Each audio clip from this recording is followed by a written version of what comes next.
Four London TFL customer care അസിസ്റ്റൻസിൻ്റെ vacancy വന്നിരിക്കുന്നത്. ഇത് നല്ലൊരു സുവർണ്ണ അവസരമാണ് ഇവിടെ ജോലി നോക്കുന്ന ആൾക്കാർക്ക്.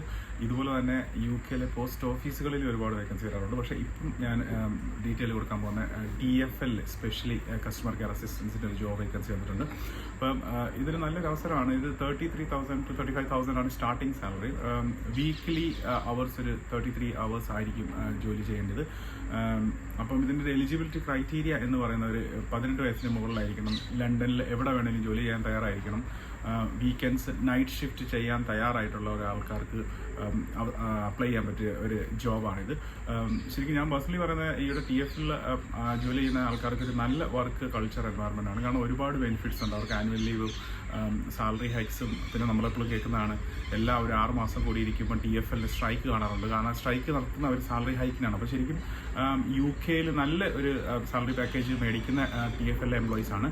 അതിൻ്റെ കൂട്ടത്തിൽ അതിൻ്റെ ഒരു ബെനിഫിറ്റ് എന്ന് പറഞ്ഞാൽ TFL അവർക്ക് ടിക്കറ്റ് ഫ്രീ ആണ്. പിന്നെ നാഷണൽ റെയിലിൽ ഒരു 70% ഡിസ്കൗണ്ട് അവർക്ക് അവരുടെ ഫാമിലീസിന് കിട്ടും. അപ്പോൾ അത് നല്ല കുറേ ബെനിഫിറ്റ്സ് ഉണ്ട്. അതിൻ്റെ കൂടെ വർക്ക് കൾച്ചർ ഭയങ്കര നല്ലതാണ്. ഞാൻ പറഞ്ഞു, ഇപ്പോൾ കസ്റ്റമർ കെയർ അസിസ്റ്റൻ്റ് ആയിട്ടാണെങ്കിൽ റെയിൽവേ സ്റ്റേഷനിൽ ടിക്കറ്റിങ്ങും മറ്റുള്ള പാസഞ്ചേഴ്സിനെ ഒരു ഗൈഡ് ചെയ്യുന്ന ഒരു റോളായിരിക്കും.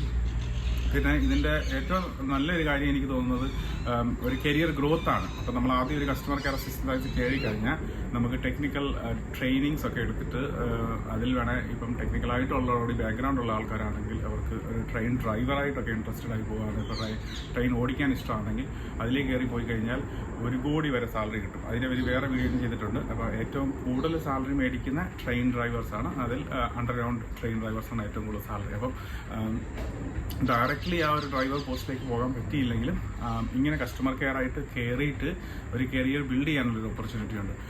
തൽക്കാലം ഞാൻ ഇതിൻ്റെ ലിങ്ക് ഇതിനകത്തിട്ടേക്കാം. ഇപ്പോൾ അവർ COS കൊടുക്കുന്നില്ല എന്നാണ് പറഞ്ഞിരിക്കുന്നത്. പക്ഷേ സ്ഥിരം നമ്മളിങ്ങനെ ചെക്ക് ചെയ്തുകൊണ്ടിരിക്കുക. ഒരുപക്ഷെ COS കൊടുക്കാൻ ചാൻസ് ഉണ്ട്. കാരണം അതുപോലെ ഷോർട്ടേജ് ഉണ്ട് ആൾക്കാർക്ക്. അപ്പം ഇപ്പോൾ ഈ ഒരു വേക്കൻസി UK ഡിപ്പെൻഡൻസിയിലായിട്ട് നിൽക്കുന്ന ആൾക്കാർക്ക് വളരെയധികം ഉപകാരപ്പെടുമായിരിക്കും. ഇതുപോലുള്ള പല സെക്ടറുകളിലും വേക്കൻസീസ് UK വരാറുണ്ട്. അപ്പം പൊതുവെ ഞാൻ കണ്ടിരിക്കുന്ന ഇപ്പം മലയാളികൾ പൊതുവെ ചിന്തിക്കുന്ന ഒരു എക്സ്ട്രാ ഒരു ജോബ് നോക്കുമ്പോൾ ഒരു കെയർ അസിസ്റ്റൻ്റ് ആയിട്ട് അല്ലെങ്കിൽ ഒരു വെയർ ഹൗസിലെ ജോബുകളാണ് നോക്കുന്നത്. അല്ലെങ്കിൽ കൂടിയുള്ള ടെസ്കോ അല്ലെ പെട്രോൾ പമ്പുകളിലൊക്കെയാണ് ജോബ് നോക്കുന്നത് ഡിപ്പെൻഡൻസിയിലുള്ളവർ. അപ്പോൾ ഇങ്ങനെയുള്ള കുറേ സെക്ടേഴ്സിൽ ഇപ്പോൾ റെയിൽവേസ്, പോസ്റ്റ് ഓഫീസ്, ഇങ്ങനെയുള്ള കുറേ ഗവൺമെൻറ് സെക്ടേഴ്സിൽ ജോബുകൾ വരാറുണ്ട്. അത് വലിയൊരു ലൂക്രേറ്റീവ് അല്ലെങ്കിൽ എന്താ പറയുക പോപ്പുലർ ജോബ്സ് അല്ല.